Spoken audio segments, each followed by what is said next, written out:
really enjoyed reading this character. I thought as a narrator she was fascinating and weird and just irreverent and messed up. This girl's messed up. And I really dug it from beginning to end.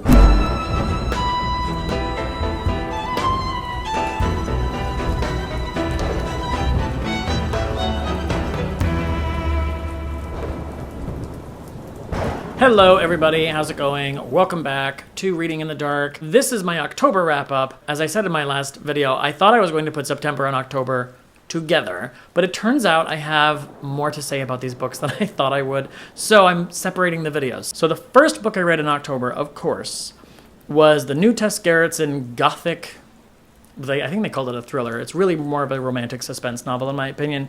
The Shape of Night by Tess Gerritsen was released on October 1st. I pre-ordered it, of course, and I read it immediately on my Kindle. This is like a gothic romantic suspense novel. If you know everything about Tess Gerritsen's back catalog, she wrote a lot of romantic suspense back in the day, and she hasn't written one in a long time. She got, I won't say sidelined, she became really successful for writing the Rizzoli and Isles series, which became a TV show, and has like, I don't even know how many books now, like 10 maybe. And every once in a while, she takes the time to write a standalone story that is not part of that series, but she hasn't written anything like this in a very long time. It's set in Maine. The woman who is the protagonist in this story is staying in a house, and she's an author, kind of like the Red Tree. Many aspects of this story seemed roughly autobiographical for Tess Gerritsen to me, and I loved that. As a fan of hers, I sort of felt like this book sort of felt like Tess Gerritsen put her feet up and was like, you know what, I want to write what I want to write. I want to reset now that, you know, the Rizzoli and Isles TV show is off the air. It's like she wanted to reset and write something that was going to be fun and spooky and just do something different for a change. And it was really fun to see that as a fan, and it was fun to read. The book was a very quick read, of course. Her books always are. The reveal was not shocking exactly, but I still really enjoyed it. Some people complained that the sex scenes in this book were just gratuitous and maybe embarrassing, and I think they probably weren't expecting that from Tess Gerritsen because they haven't read her earlier work. For me, I think people are a little bit too uptight about sex, and I think it's going to be okay. And I don't know, I thought that they worked. It's a fun read. It was a spooky ghost story, mystery, gothic suspense novel with some romance thrown in a small town. It was just, something that you gobble up and enjoy reading. It was really fun. I gave it 4 stars. It's, but for many people, it would probably be a 3-star book or 3.5. But it's Tess Gerritsen, and I just love her. So I'm not capable of giving this book less than 3 stars, and I fully admit that I am totally biased because she's one of my favorite authors. She is the author that got me to start reading again as an adult, so it can't be 3 stars. I loved it too much. So then we move on to my first read for Spookathon. So the first read of mine for Spookathon in October was Watershell Refused by Lucie, McKnight, Hardy, and this book was amazing. This is a 5-star read. This is a 5-star book. This is fantastic. Read this book. It is odd and off-putting and creepy and disturbing. The main character is a young woman who has sort of started to create her own kind of like magic system in her head. It's sort of got a culty vibe to it, and she's odd in a very like Moshfeghian way, if I can invent that adjective, Moshfeghian, Otessa Moshfegh-like character is what I'm saying. I really enjoyed reading this character. I thought as a narrator she was fascinating and weird and just irreverent and messed up. This girl's messed up, and I'm just going to tell you that. It's not a spoiler. She's a little weird, and I really dug it from beginning to end. This book has a very strong atmosphere and vibe going on. It's a big mood, as the kids are saying. And the twist in this book at the end, I don't know if it should have, but it absolutely shocked me. More importantly, it really upset me. I got really sad. And that's awesome because that hasn't happened to me in a long time. I was shocked and emotionally affected by the twist at the end. Also, as the kids say, I was shook. I was shaken. I was shaken to my core. I would say this book is a look at the very deranged sort of coming of age and emotional, psychological unraveling of this young woman who's sort of neglected by her family as a result of a prior tragedy that the family has suffered, and how she copes with it and what she comes up with to do that.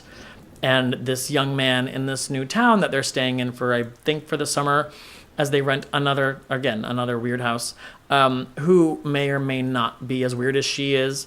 and all the mischief that they get up to in this town while she's there, while her parents aren't paying any attention to her. This book was vivid and disturbing and off-kilter and horrific and upsetting and unforgettable and needs to be made into a movie and was fantastic. And I loved it. And it is 5 stars. That is Watershell Refused by Lucie McKnight Hardy. Content warning, there is abuse of animals in this book. There is a lot of dark stuff in this book, and there is also a reference to the death of a child and prior tragedies and emotional distress and all of that. If you're okay with those things and you enjoy a little bit of an off-kilter, strange, unsettling story or an odd main protagonist narrator, this book is for you. It is awesome. Second book I read for Spookathon was Coraline by Neil Gaiman. This is a book that was a gift to me from my friend Bert, which I mentioned in another video. This is the story of a young girl in England who discovers that in the mirror flat that is next to her family's flat that you can get to through a door that is always locked, that there's actually another world. She goes in there, she's not supposed to go in there. She finds the key, she goes in there, and she gets stuck in this other world. And in this other world, she has like another set of parents, and they want her to stay. And everything is wrong, and they have black buttons instead of eyes. Otherwise, they look like perfect facsimiles of her parents. And it's just like a messed up kid's adventure thing. And she has to go through all of these trials and tribulations to save her parents and herself to get back to her home, her real home with her real parents. And it was entertaining. It was fine. It was creepy. It reminded me a little bit of Roald Dahl, and I'm not a big fan of that sort of story. So it wasn't exactly my cup of tea. I liked it. Obviously, it was short and an easy read, and it was enjoyable. It was entertaining. I will watch the movie now at some point now that I've read the book. I did not love it, and I think, honestly, part of it is that I don't like that creepy kid story vibe. I was never a fan of the Charlie and the Chocolate Factory stuff, really any of the versions. And I don't like James and the Giant Peach and all that kind of stuff. I know I'm a weirdo and everybody else does. I'm just not into it. This had that vibe, so I didn't love that. But I also, I think I just don't exactly get on with Neil Gaiman's writing. His sentences, for me, somehow are constructed oddly, and I have a hard time reading his words. His prose just actually confuses me, and I have to reread his sentences sometimes. I don't know why that is. There's something about the way they're constructed or the rhythm of them that doesn't sit right with me the first time, and I have to reread his stuff a lot. So it was herky-jerky for me, and I didn't have a great time just literally reading this book. But I enjoyed it. I'm going to watch the movie, and I will probably read him again because I know this, not all of his books are the same, and he's very popular. So I'm going to give him another chance. But for me, this was a 3-star read. The next book I read, and the third book I read for Spookathon, was Hell House by Richard Matheson, also a gift from my friend Bert, and I feel guilty now because the 2 books that he gave me out of the 4 that he gave me that I read in the month of October are both 3-star books for me, or 3-star reads, not 3-star books. This is just my experience of the book. I'm not a professional reviewer. But yeah, this was a 3-star read for me as well. So sorry, Bert, don't be offended. So this is sort of like The Haunting of Hill House meets The Andromeda Strain. And that's a weird thing to say, but I mean it. It's like these people are sent to live in this crazy haunted house, and they all come from different disciplines, but they all have an interest in wanting to study and understand this haunted, crazy, spooky house. And one of them lived through a similar experience decades ago when he was younger, when he's 21 years old, and now he's an adult man, and he's wary of it, but he wants to come back and live through the experience. He was the only one to live through the first time that he was there. So this is all very similar to Haunting of Hill House to me. The setup of a wealthy, old, eccentric man who wants to send all these people to live in this house and see what happens to prove whether or not an afterlife really exists, and then he dies, and then they go anyway. So yeah, it's all very familiar if you've read the Haunting of Hill House. But it does set up a fun, spooky, gothic vibe. It was great for the, October season, for the Halloween season, for October vibes, et cetera, and I was enjoying it. It was a page turner. I felt like, oh yeah, this is what I was talking about for Spookathon. This is the kind of thing I want to read. And all of that is true.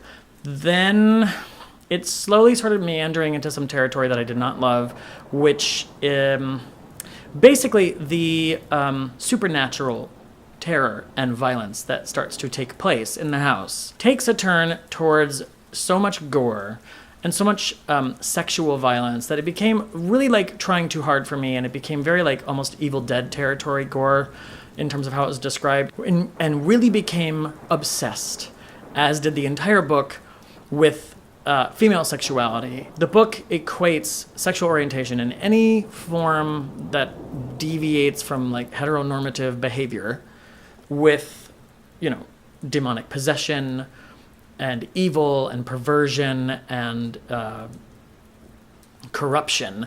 And he uses this trope as an excuse to really, but I think, belittle and disrespect the female medium character, Florence. She just becomes the target of basically an unrelenting cavalcade of sexual trauma and assault. And it just did not impress me in terms of where Richard Matheson was coming from when he wrote these female characters. So I enjoyed the vibe of this book. I like a haunted house story. I think the main male character was pretty unmemorable, although his scientific approach to analyzing the house was interesting in a very Michael Crichton-y way. It, you know, took on a little bit more of a Ghostbusters vibe than I would have liked. The book fell into so many sort of annoying tropes for me that I couldn't end up loving it. I ended up giving this book 3 stars as well. Now, the last book that I read in October, in fact, the last book that I have completed as of right now, was an anthology, well, I thought, of short stories by Anthony J. Rapino called Greetings from Moon Hill. Moon Hill is a town that is perpetually stuck in autumn. It is always fall. It is always Halloween time. The orange and brown and red leaves are always falling. And these are all short stories of things that happen to people in this town. This is a really atmospheric and spooky October-y vibe read. And I thought it was a collection of disconnected short stories all set in the same town, but they're not totally disconnected. And I knew there was some interconnectivity, but what I didn't expect was that as the book goes on, that interconnectivity increases and they become more and more connected. And by the end of the book, it really reads like a novel.